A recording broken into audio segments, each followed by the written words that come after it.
Hey guys, Professor Bill, Comic Book University, and Zorro, The Swords of Hell, Part 1, Issue number 1. Now, this is a pretty badass freaking comic book, dude. I have to admit, this is coming from American Mythology Productions. I'm impressed. I'm not particularly familiar with this company, but, whew, man, ordered the digital copy. I'm looking at some of these covers. Whew, dude, this is nice. So let's get into who actually made this so I can get on with the comic book itself. Writer, David Avallone.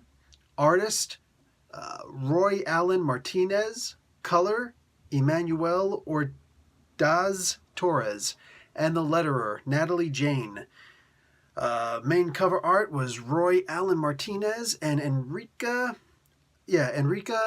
Aaron Angiolini. Okay, sorry, absolutely butchering these names. So I'm not even going to get into these other two cover artists, or excuse me, other three cover artists, it looks like. But Zorro was created by Johnston McCulley.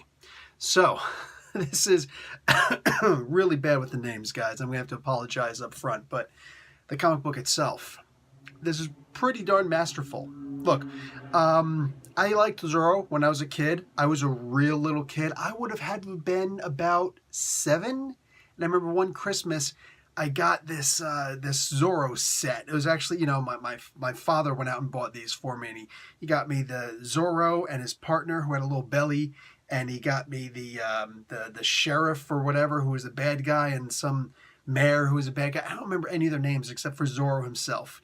And I was like, dude, these are some really cool, awesome toys.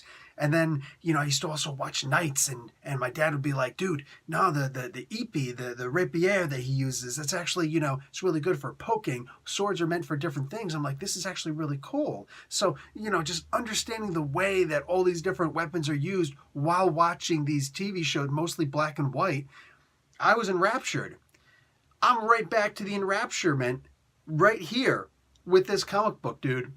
So we start off, this really feels genuinely just like the Antonio Banderas Mark of Zorro. All right. What do you call it? It's been a long time since I've seen the original Mark of Zorro from way back in the day. My parents were not killed in Crime Alley immediately after seeing it. Cool reference for anybody who knows anything about this guy called Batman. But what I did see is most recently, I saw it in theaters. I saw the sequel to it, the Antonio Banderas stuff. This feels and looks very similar to that. So it almost feels as though I just got finished watching these two movies, and now, bang, I'm watching part 3 of that movie right here in this comic book.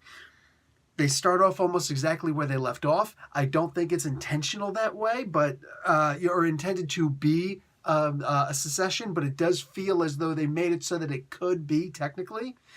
They're just hanging out. There's it looks like it's Zorro's birthday party, Diego. They're just hanging out. Goes back and sees his dad. Hey, what's up, Zorro Uno? He doesn't call him that, but and they're just chilling. All of a sudden, these knights from the pits of hell come out, and they start going towards the villa of Zorro. And the women try to separate to run away, and a bunch of the other guests, they try to get out of there, and the men are there, and they're like, we're going to fight, we're going to, destroy you. And Zorro right away, just pierces the one dude right through where the heart should be. But they're undead, they ain't dying. So he's like, crap, and he goes and runs to get out of there really quick. His dad's, after he gets to the top, his dad's like, yeah, just run, leave us, don't worry, we're fine. But most of them wind up getting captured. Some of them do get killed, but most of them do wind up getting captured. The women get captured. And that includes Zorro's mom, who's just as tough as Zorro's dad, who was also Zorro. And it's wild, man. This is a really wild comic book. You get exactly what you need to understand Zorro's past, I think, even if you know nothing about him. You get the legacy of Zorro in here by a priest who's just like, oh yes, Zorro, you came down here and got all these weapons so you can go out and try and save your family and rescue the people who got taken, but you forgot something: your mask, your hat, your costume. And he's like, no, these undead things, they don't need to see the costume or anything. None of that matters.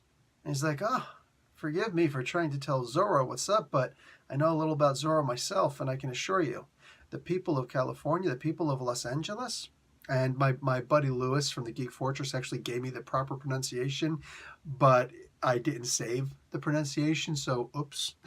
But there's actually a really long name for Los Angeles, and it's actually kind of cool to know that. So he puts on the costume because she's, the guy's like, dude, this is bigger than you, and it's not about just rescuing people. Zorro is something else entirely. Zorro is something that gives inspiration to the people. And if you don't understand Zorro just from that alone, I don't know what will help, except maybe going out and seeing the original movie. But bang, man, this was solid. This was rock solid. I loved this. Absolutely loved this. This is the kind of comic book I want to see to get us back into Zorro, one of the original superheroes. No, he doesn't have any superpowers, but he puts on a mask and he goes and he fights crime. We call Batman a superhero. Why aren't we going to call Zorro a superhero? Zorro predates Batman in every way imaginable.